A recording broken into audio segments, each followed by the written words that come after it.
کہ آج پاکستان میں نہ تو کوئی آئین ہے، نہ قانون ہے اور نہ ہی کوئی عدالتی نظام ہے۔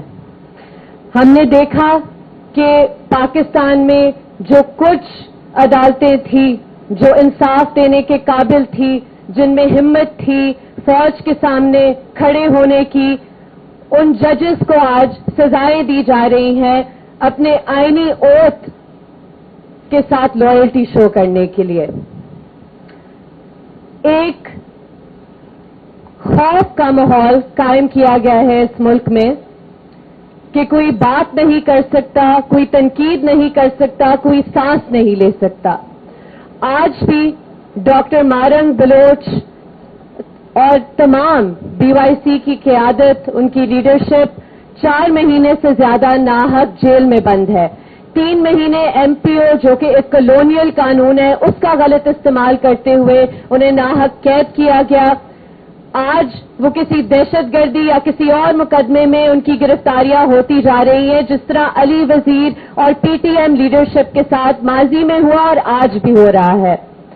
اس لیے یہ بہت خوش آئند بات ہے کہ ادھر میرے ساتھ ڈاکٹر مارنگ بلوچ کی بہن بیٹھی ہوئی ہیں، ادھر پی ٹی ایم کی لیڈرشپ بیٹھی ہوئی ہے، کیونکہ یہ وہ آوازیں ہیں جو پیریفریز، جو ہم کہتے ہیں پیریفریز پاکستان کی، ان کے مسائل مین اسٹریم تک لاتے ہیں۔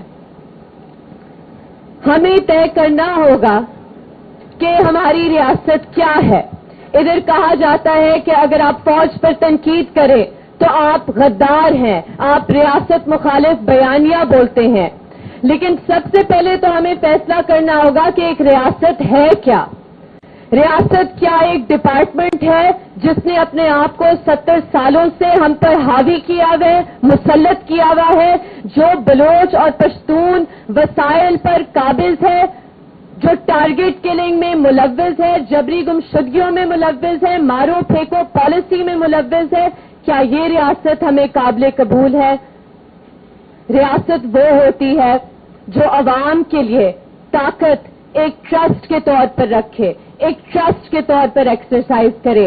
اس لیے بہت ضروری ہے کہ جب ہم آئین کے تحفظ کی بات کرتے ہیں تو سب سے پہلے ہم آئین کی بحالی کی بات کریں، جمہوریت کی بحالی کی بات کریں، کیونکہ آج جو پاکستان میں صورتحال ہے کوئی بھی شخص محفوظ نہیں۔ یہ پریکٹسز جبری گمشدگیوں کی شروع ہوئی سندھ میں، پھر بلوچستان میں، پھر پختونخوا میں، اور آج پنجاب اور اسلام آباد بھی اس سے محفوظ نہیں۔ کچھ ریڈ لائنز ہیں جو تمام سٹیک ہولڈرز کو ڈیفائن کرنی ہوں گی۔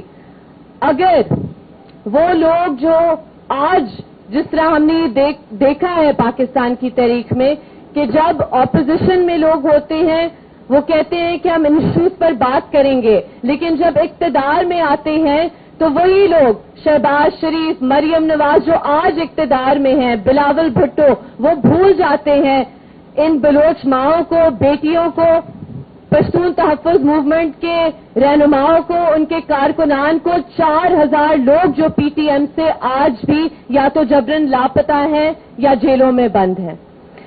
میں اپنی بات کا اختتام اس ریکویسٹ سے کروں گی کہ بہت دیر ہم نے یہ کوشش کی کہ ہم اپنے اپنے سائلوز میں مزاحمت کریں، ہم سب کو مل کر وکلا کو، بارز کو، مظلوم محکوم آوازوں کو مل کر آئین کی بحالی کی جدوجہد کرنی ہوگی۔ پاکستان کا مستقبل نہیں بن سکتا جب تک تمام ان آوازوں کو وہ رسپیکٹ، وہ ریکگنیشن اور ان کا مینڈیٹ نہیں دیا جائے۔ بہت شکریہ۔